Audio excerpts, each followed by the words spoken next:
Buenas a todos y bienvenidos a mi canal. Mi nombre es César Cañete y volvemos al mundo de los book tags con el vídeo de hoy que espero que os guste porque vamos a celebrar el Mayo Science Fiction, el Mayo Sci-Fi.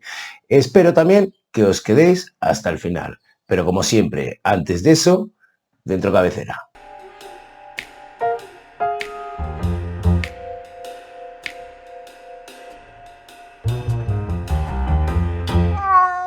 Bien, como os decía, con este book tag quiero celebrar el Mayo Sci-Fi, aunque yo no suelo ser un lector estacional, pero bueno, en esta ocasión he querido zambullirme en uno de los géneros que más me gusta. Y podría haber escogido cualquiera de los book tags que me podría encontrar por internet que celebran o que se basan en el Mayo Sci-Fi, en sus premisas, pero he querido coger uno que me ha llamado la atención porque me ha gustado mucho. Y para poder presentaroslo me vais a tener que perdonar porque no me acuerdo de todos los nombres de las personas que lo crearon. Porque lo crearon para un canal que es el Literarian Podcast para el Mayo Sci-Fi. Y entre ellos están el canal de Rocío Libros al Alba, también el de Priscila, la biblioteca de Priscila, Librería 3/4 y Territorio Fantástico. Perdonad porque lo estoy leyendo en mi guioncito. Les doy las gracias por haber hecho esta iniciativa, por haber preparado este book tag y por así haberme dado la oportunidad de agenciármelo para el vídeo de hoy. Muchas gracias, chicas, está muy bien vuestro book tag y bueno, espero que os parezca bien mi versión y mis respuestas a vuestras premisas. Vamos a ello. La primera premisa dice así: 1984. Bueno, esto no os lo he dicho, pero es que ellas han basado sus premisas en obras de ciencia ficción, de literatura, videojuegos o series y películas. Por eso también me ha gustado, porque además han encajado perfectamente con mis gustos a la hora de hablar o de crear estas premisas. Bueno, después de esta pequeña acotación, vamos con esa primera premisa, que no es otra que 1984, libro que te observa desde la estantería desde hace mucho tiempo.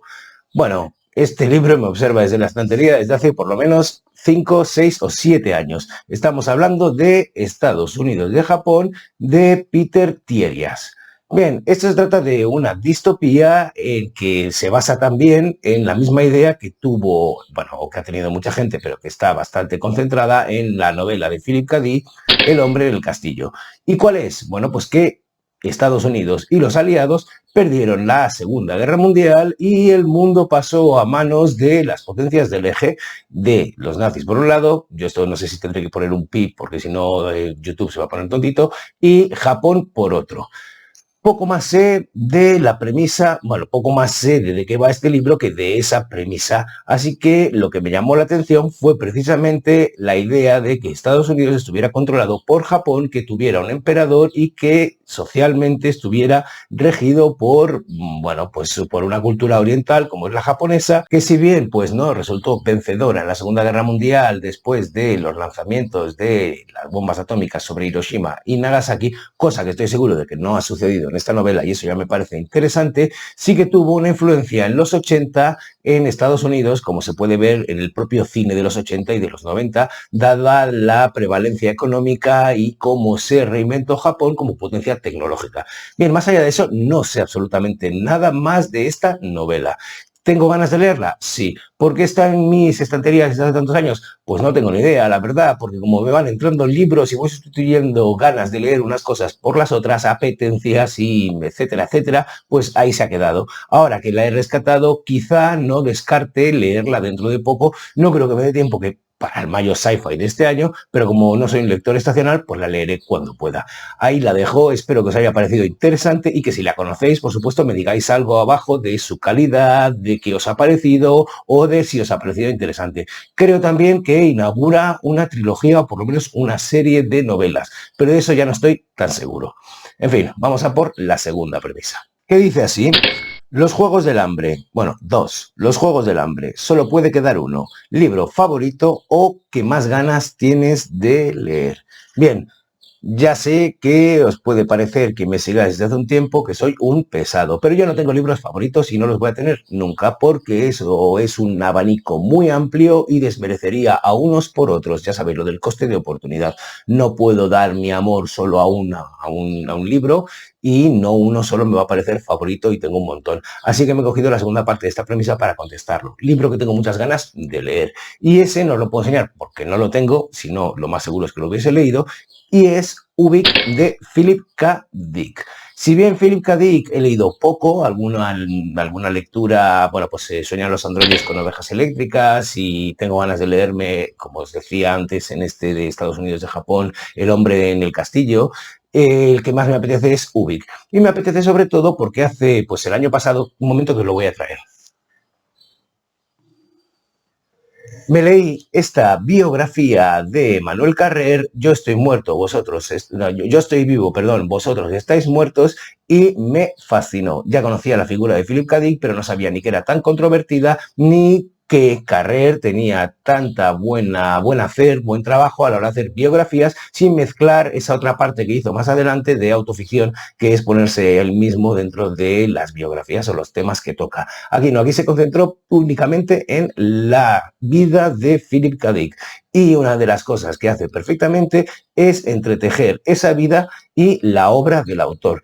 Por lo que sabemos que es, o por lo menos gracias a la investigación, la documentación de Carrer, intentamos saber, o sabemos, mejor dicho, no me voy a liar más, cómo era el proceso creativo de este autor y cómo su vida se entretejía con lo que escribía. Y de las diferentes obras de las que habla, la que me llamó muchísimo la atención fue Ubik, esa novela en la que vuelca todas sus obsesiones, su paranoia y esa especie de, bueno, sobre todo su paranoia, esa idea de que detrás de lo que te sucede, si piensas que no es el azar, tiene que haber algo que lo ordene y que tenga una intención. Si piensas en eso, tienes que creer en Dios por un lado o básicamente ser un paranoico. Bien, no digo más, solo pues que si habéis leído Ubi, que estoy seguro de que unos cuantos de por aquí lo habréis leído, me dijéis en los comentarios si es tan buena, si tiene tanta calidad, si es tan interesante como me pareció a mí cuando leí lo que decía Carrer de la vida de Philip K. Dick en esta obra.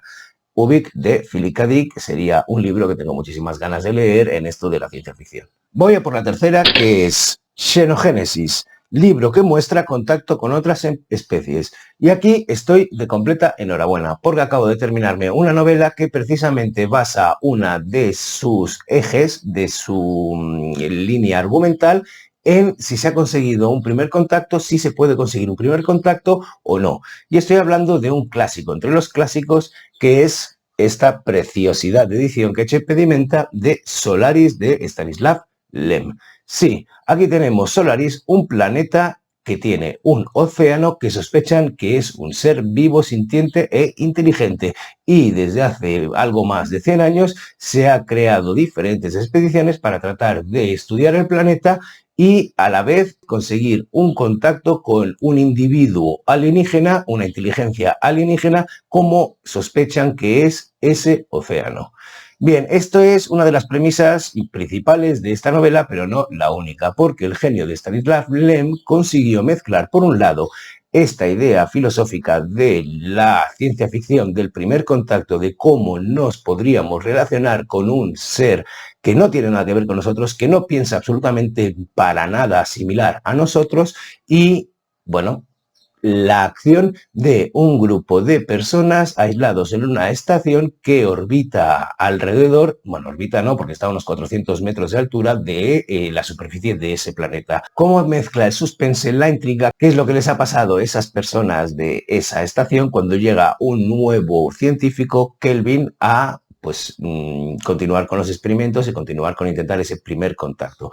No os diré más, igual habéis visto la película tanto de Tarkovsky como la película de Soderbergh y ya sabéis más o menos por dónde va el asunto, cómo enfocaron estos dos directores la historia que hay aquí detrás, que hay una historia de amor, pero yo como no he visto ninguna de las dos, no iba para nada prevenido de lo que me iba a encontrar. Y me he encontrado una novela que en ciertos momentos me ha recordado muchísimo a La llegada, a la película de Villeneuve de hace unos años, que me pareció pues maravillosa, y por otro lado incluso me ha recordado a La cosa. Sí, la película de John Carpenter sobre esa estación en la Antártida, bueno, sí, la Antártida creo que era, en la que hay un ente que es capaz de mimetizarse con las personas que toca. No os diré más, solo os diré que he disfrutado muchísimo de esta novela y que creo que le voy a dedicar algunas palabras más adelante. Pero este no es el momento. Solo os digo que si queréis leer una novela con múltiples capas, con diferentes temas de los que habla y uno de ellos importantísimo y vertebrador, el primer contacto con una especie alienígena, esta es vuestra novela. Que además se lee en un suspiro porque una de las grandes cosas que tiene Lem, que ya descubrí el año pasado a través de leerme Diarios de las Estrellas, es que tiene una pluma muy buena, muy atractiva, con un ritmo muy marcado y que te obliga a quedarte enganchado a ella. Es decir, a mí no me ha costado nada vibrar a la misma frecuencia de la escritura de este pedazo de autor, clásico entre los clásicos, donde los haya, que además es europeo, polaco. Es decir, que tiene una visión muy diferente de lo que estamos acostumbrados a leer de la ciencia ficción norteamericana. Aquí lo dejo y os la recomiendo muchísimo. Solaris de Stanislav Lem. Y vamos con la siguiente premisa, que es la cuarta y que dice así: Fundación, clásico del género. Bueno, antes cuando estaba hablando de Solaris habéis visto que he hablado muchas veces de clásico, clásico, clásico.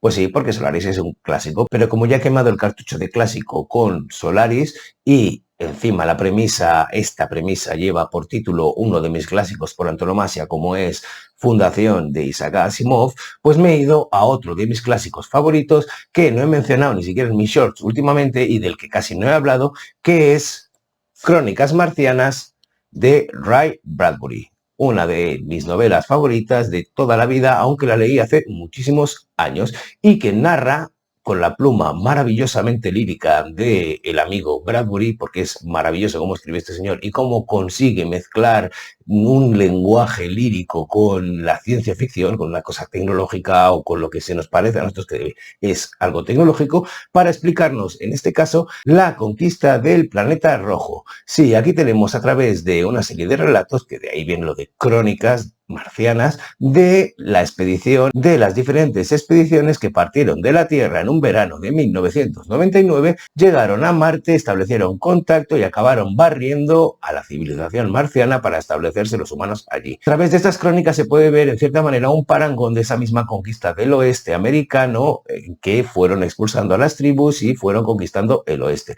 En cierta manera aquí sucede algo similar con la llegada de los seres humanos a Marte. Una maravilla que no deberíais dejar escapar porque además de ser un clásico es una obra de Ray Bradbury y es, pues eso, un gustazo leerla. Yo tengo esta edición que compré cuando estuve en Estados Unidos y que es de Martian Chronicles, que es chiquitita y que es, bueno, pues la verdad es que es muy cuca, pero ya la había leído anteriormente y por eso no puedo, porque hace muchísimos años de esto, deciros algo más de lo que os he dicho hasta ahora, que le deis una oportunidad y que os, pues eso, sumerjáis en los mundos que nos enseña el maestro Bradbury. Hasta aquí esta premisa. Bien, vamos a por la siguiente, que es la quinta: Love, Death and Robots, libro corto que recomiendes o quieras leer. Bien, aquí os voy a decir que es un libro corto que recomiendo, porque ya lo he leído, y que me encanta que hayan utilizado la premisa o el nombre de la serie Love, Death and Robots de pues Netflix, que si no la habéis visto la recomiendo, tiene 3 temporadas y son pequeñas historias en animación con diferentes técnicas que, bueno, y que se basan precisamente en eso, en amor, muerte y robots. Son todas historias de ciencia ficción. Y ciencia ficción o fantasía. Una maravilla. En fin, vamos al libro corto que os quiero recomendar, que no es otro que este libro que acaba de salir, que es Niebla Roja de A.J. Ryan. ¿Qué tenemos aquí? Bueno, pues para empezar, quien se haya leído Reina Roja pensará que esto es una imitación de su portada y de su título, pero nada más lejos de la realidad, porque esta es una buena novela, eso para empezar, no como Reina Roja. Para seguir, que esto tiene ciencia ficción y tiene thriller.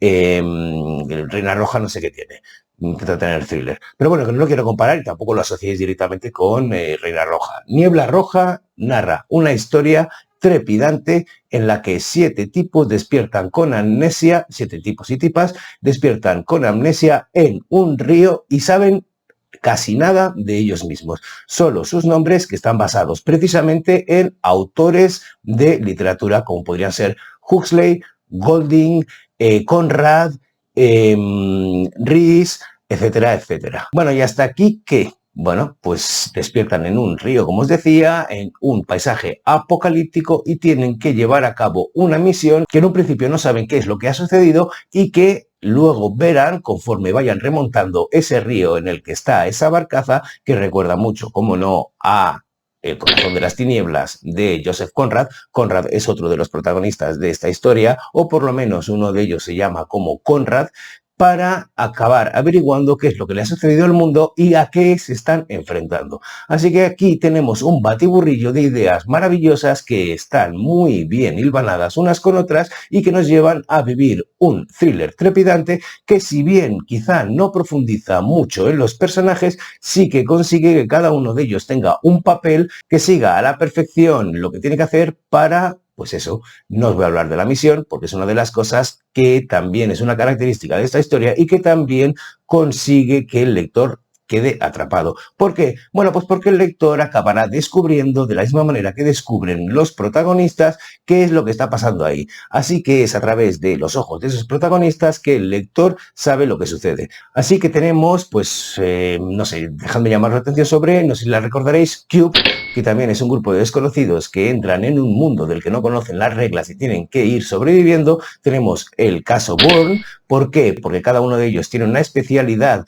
que le servirá para sobrevivir y no sabe cuál es, como le pasa al pobre Bourne, que se despierta con amnesia y resulta que es un auténtico, pues, espía y tiene unas habilidades de lucha flipantes. Y lo que os decía, un poco Apocalipsis Now, un poco ese Joseph Conrad de El corazón de las tinieblas, o un poco ese Corazón de las tinieblas de Joseph Conrad, que tienen que ir remontando el río en busca de algo, como también sucede en Apocalipsis Now.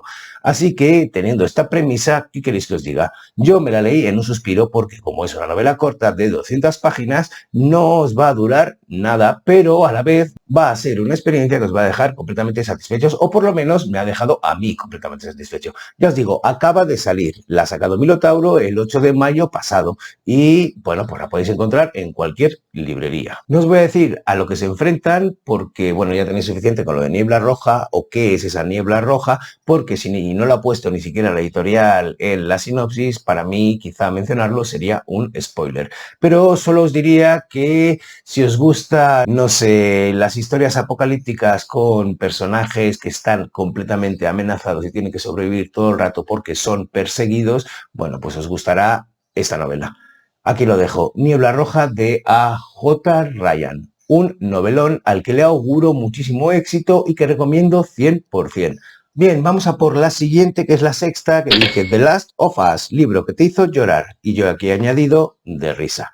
¿Por qué? Bueno, porque yo no suelo llorar con los libros, o por lo menos no suelo llorar con los libros de ciencia ficción. Sí, me emociono, pero no sé, me emociono con cualquier libro o incluso me emociono con los vídeos del todo. Pero no sé si llego a soltar lágrimas. No creo que tenga todavía del todo podrido el corazón, pero la ciencia ficción no me ha llevado al punto de llorar de pena. Así que lo he cambiado y he añadido de risa porque quería meter aquí, aunque no es un autor puramente de ciencia ficción y es más de fantasía, pero también es de sátira y de humor y por eso lo menciono, quería meter, como os decía, a Terry Pratchett, el grandísimo Terry Pratchett, que para mí es un autor imprescindible y cuyo universo literario, Mundo Disco, es un lugar que me encanta visitar con bastante frecuencia. Y para esta premisa os he traído una de sus novelas de lo que se llama la línea del progreso, que no es otra que A todo vapor. En la línea del progreso, el protagonista indiscutible es Húmedo von Mustachen, un antiguo estafador rehabilitado por Bettinari que le ha dado la oportunidad, por un lado, de hacer lo que le pide o, por otro, de morir. Y entre las dos opciones, pues el amigo Húmedo, este estafador vivillo pícaro, decide ayudar a Bettinari en lo que le pida. Bettinari es el dictador de la ciudad de Ankh-Morpork, que es la capital o por lo menos la ciudad más grande de Mundo Disco. Bien, Si en Dinero a Mansalva se metían con el tema de los bancos, aquí se meten con el tema de, pues si se titula A todo vapor, imaginaos, del ferrocarril y de cómo está ese nuevo invento revolucionando todo en cuanto a comunicaciones y en cuanto a transporte y los peligros a los que se enfrenta, porque hay facciones que están en contra, facciones que están a favor y se crea un plot, una trama que involucra a los enanos en la que puede haber un atentado y en la que están en contra precisamente, pues eso, de el ferrocarril. También de los clacks. Los clacks son unas torres de comunicación que se han ido haciendo y que se han ido pues desarrollando, que también aligeran muchísimo la información. Sería algo así como el trasunto del telégrafo de nuestro mundo real en el mundo de Mundo Disco. ¿Por qué le he querido meter en esta premisa? Bueno, pues porque a mí Terry Pratchett me hace llorar de risa y lo hace de una manera inesperada en muchas de las ocasiones. ¿Por qué? Porque consigue con su fino humor, con su sátira, con su crítica y con las situaciones en las que pone a sus personajes despertarme una carcajada sin que me dé ni cuenta y llegar al punto de, pues eso, que me salten las lágrimas. He elegido precisamente A todo vapor porque la recuerdo como una de las que más gracia me consiguió despertar, o más carcajadas, o más risa. Os la recomiendo muchísimo, aunque no hayáis leído las anteriores, porque sí es verdad que si lees en un orden Terry Pratchett vas a disfrutarlo más porque vas a tener un contexto más amplio. También es verdad que se puede leer por separado y que se pueden disfrutar por separado. En fin, os invito a leerla y a reíros como me río yo con ella. Aquí dejo esta premisa y voy a por la siguiente. Pero antes de eso, oye, que es que creo que no os lo he enseñado en todo el rato y ya que me lo he preparado y lo tengo aquí, aquí lo tenéis. Este es la portada que prepararon para A todo vapor de Terry Pratchett. Aquí tenemos, como no, a Íñigo Mustachen y a sus colaboradores por todos lados, porque una de las cosas que tienen las portadas de las novelas de Terry Pratchett es que suelen tener una escena ilustrada de lo que cuenta la historia. Han cambiado el dibujante con los años porque se ha ido muriendo, bueno, porque se murió el que era principal, el de la etapa clásica, y ahora tenemos a este. En fin, que es que eso os lo enseño porque no me había dado cuenta de que lo tenía aquí y que no os lo había enseñado. Para una vez que me curro el tener los libros de aquí y no os estampo por los lados, creo que por aquí, la cubierta en forma digital, pues oye, que lo veáis. Librazo. Ahora sí, vamos a por la siguiente premisa, que no es otra que 7. Inception, libro que no se te va de la cabeza. Y aquí he escogido un libro que no se me va de la cabeza, por diferentes razones que ahora os explicaré, pero que es El fin de la infancia de Arthur C. Clarke, que quizá lo conozcáis más como el autor que pergeñó las novelas de 2001, Una odisea en el espacio, y que colaboró con Kubrick precisamente en el guión de la adaptación de 2001, Una odisea en el espacio. Pues bien, ¿por qué no se me va de la cabeza esta novela? Bueno, pues porque cuando la leí, la había leído a la par que un gran amigo y tuvimos una discusión morrocotuda acerca de lo que habíamos leído cada uno y si nos parecía que estaba bien o estaba mal. Yo sufrí en aquel momento un rechazo importante por lo que aquí hablaba el señor Clarke, que en cierta manera hablaba de la colectivización del mundo, de la conciencia humana y la erosión de la individualidad para poder tener un futuro colectivo y conjunto que mirase por el bien común. Y a mí aquello en aquel momento no me gustó y no hice esa lectura, por lo que choqué mucho con mi amigo, con el que no había chocado nunca en nada. Así que una de las cosas por las que me ha venido más recurrentemente esta novela y que no me he olvidado de ella es por esta discusión y por esa idea de colectivo, de comunidad, de ir juntos, que yo en un principio rechazaba y que he acabado abrazando cuando me he hecho más mayor. Otra de las cosas que me encantaron de esta novela y que son muy recurrentes es que también hay un primer contacto con unos seres alienígenas que ya habían tenido un contacto con la humanidad mucho tiempo atrás y que acabaron siendo, espero no spoilearos mucho, por su aspecto un motivo iconográfico de una figura ampliamente rechazada de la Biblia, de la religión, es decir, la figura de Satán, del adversario. Un poco aquel que se rebela contra lo establecido. Y esa también es una idea que me encantó de esta novela y que, por supuesto, os invito a que le echéis un vistazo y la leáis. Clarke no daba puntadas sin hilo y El fin de la infancia es una de esas novelas que se te quedan pegadas en la mente como una calcomanía. No voy a decir como un tatuaje porque eso es demasiado permanente. Pero bueno, que de cualquier manera, un novelazo. Bien, y vamos a por la octava, que es Horizon Zero Dawn, libro con protagonista femenino.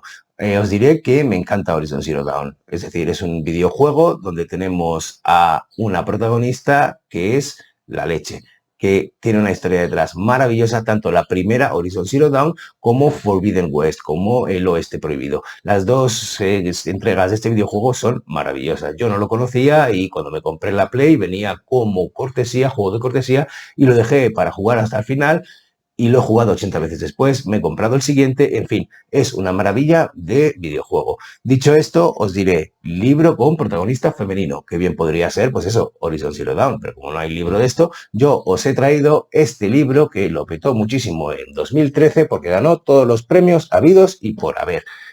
Ya veis, Justicia Auxiliar de Ann Leckie.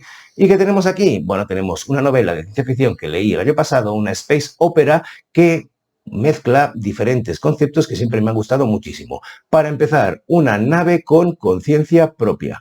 Para continuar, una venganza. Es la historia de una venganza. Y aquí tenemos dos líneas argumentales. Por un lado, nos explican qué es lo que motivó esa venganza, es decir, la historia de que nos lleva hasta la destrucción de la nave, la justicia de Toren, que es una nave de batalla del Imperio del Ratch, y tiempo después, esa segunda línea argumental, una de sus auxiliares, Breck, ¿por qué digo auxiliares? Ahora os lo explico un poco mejor. Cómo intenta retomar la venganza contra quien ha destruido la justicia de Toren.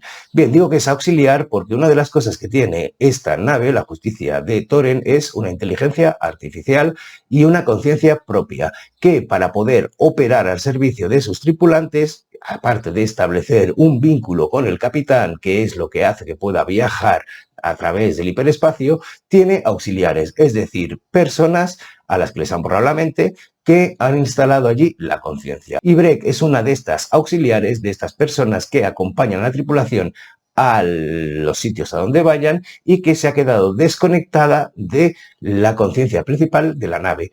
Y por tanto se ha quedado huérfana y se ha quedado como nunca había estado, es decir, desconectada del resto de sí misma. Es una fracción de esa conciencia y tiene que vivir como puede para, pues eso, clamar venganza por quién o por qué destruyeron la destruyeron a sí misma y a la capitana con la que estaba unida. Como veis, aquí tenemos una protagonista femenina que, si bien no es del todo humana porque es una inteligencia artificial, sí tiene todas las características femeninas de un personaje que no ha tenido que pasar por los rasgos masculinos de un héroe para reivindicarse. ¿Y por qué digo esto? Bueno, pues porque en la ciencia ficción tenemos multitud de ejemplos de mujeres fuertes, de mujeres que son heroínas, pero que han tenido que basar sus rasgos en lo que es un héroe o las características de un héroe. Y me estoy refiriendo, por ejemplo, a la teniente Ripley, o me estoy refiriendo a Sarah Connor, que tanto la una como la otra han tenido que adoptar comportamientos masculinos de agresividad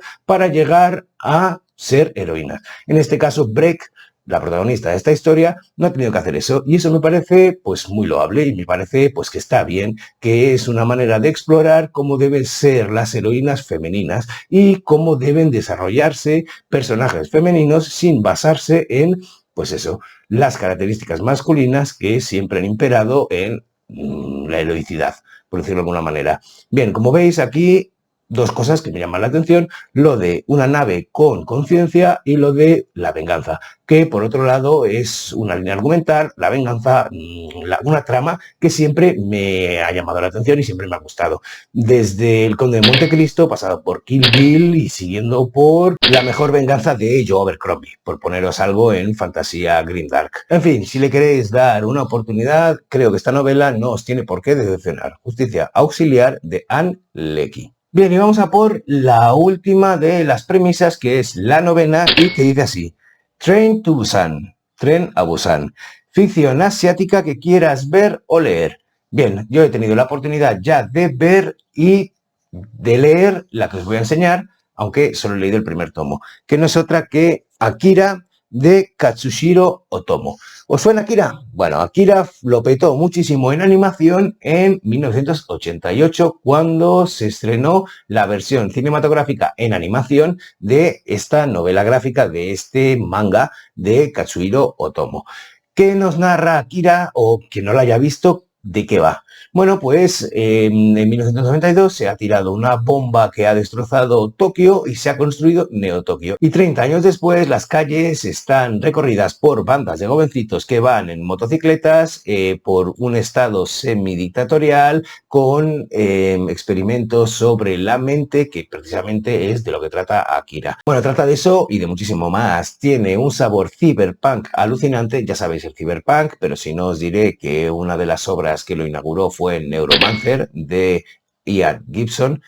Neuromante en castellano. Es que yo lo leí o lo intenté leer, ahora no me acuerdo si me lo acabé, en inglés y creo que lo tengo que retomar y que tiene pues eso, un montón de características típicas del género. Aquí tenemos eso, desde la estética hasta la propia situación política con corporaciones que quieren controlarlo todo y además pues eso, la experimentación sobre humanos para llegar y trascender más allá, bueno, no me voy a meter más. Como veis, tengo el primer volumen, al que siguen muchos más y que pues es una pena porque no he continuado y quiero continuar. Porque si una de las cosas que más me echo en cara es mi poco interés por la literatura asiática, cosa que tendría que poner un poquito de remedio, no es así tanto con sus cómics o con sus mangas. Y pues Akira es una buena muestra de ello. En fin, espero que si no conocíais el cómic o su adaptación cinematográfica os haya llamado la atención y si nos vais a leer el cómic pues busquéis la adaptación